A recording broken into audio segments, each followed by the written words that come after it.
Attack আপনাকে match জেতায়, defence জেতায় শিরোপা। Alex ফার্গুসনের উক্তির কথা যেন সত্য প্রমাণ করলো ম্যানচেস্টার সিটি। ডিফেন্সের নেতৃত্ব দেন গোলরক্ষক, আর এবার সিটি চ্যাম্পিয়ন্স লিগ জিতল তাদের গোলরক্ষক এডারসন ময়ুরেসের পারফরমেন্সে। এই সিজনে এডারসনের পারফরমেন্স নিয়েছিল অনেক আলোচনা সমালোচনা, আর সেখানে শেষ কয়েক ম্যাচে পারফর্ম করে তিনি দেখালেন কেন তিনি গার্দিওলার প্রথম পছন্দ। ফাইনালে তার পারফরমেন্স ছিল অবিশ্বাস্য।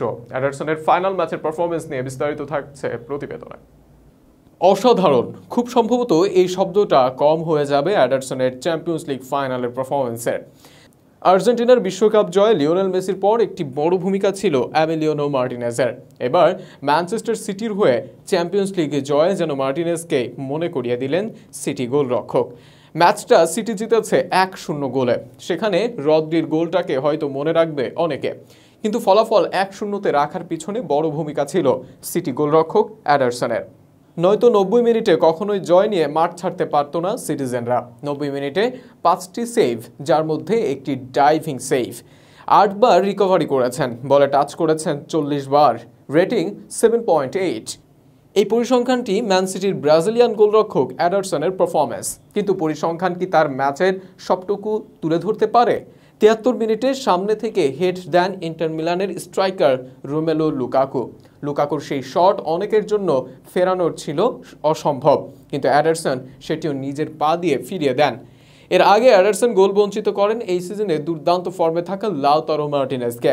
1 বনাম 1-এ তাকে পরাস্ত করতে পারেননি মার্টিনেজ, বরং সেটিও সামনে এসে রুখে দেন তিনি। ম্যাচের শেষ সময় সমতায় ফিরতে পারত ইন্টার যদি না এডারসন থাকতেন। বদলি হিসেবে নামা গোজেন্স দারুণ একটা শট করেন, কিন্তু সেই শটটি দারুণ এক দক্ষতায় ফিরিয়ে দেন এডারসন। পুরো ম্যাচে লুকাকুর করা আরেকটি শটও ফিরিয়ে দেন তিনি। তার প্রতিটি সেভে ম্যান সিটিকে নিশ্চিত গোল থেকে রক্ষা করে। শুধু ফাইনালেই নন, শেষ কয়েক ম্যাচে এডারসন ছিলেন দুর্দান্ত। চ্যাম্পিয়ন্স লিগের সেমিফাইনালে রিয়াল মাদ্রিদের বিপক্ষে দারুণ কিছু সেভ করেন, যা গোল হলে সমতায় থেকে আত্মবিশ্বাস নিয়ে সেকেন্ড লেগে নামতে পারত না সিটি। শেষ লেগেও 1-0 থাকা অবস্থায় ভিনি বেনজেমাদের গোল বঞ্চিত করেন এই গোলরক্ষক। এডারসনের পারফরমেন্স নিয়ে অনেক আলোচনা সমালোচনা ছিল। ব্রাজিল দলে তার জায়গা নিয়েও প্রশ্ন উঠেছিল। তবে এই ম্যাচের পর সমালোচকরা হয়তো তাকে নিয়ে 2 বার ভাববে।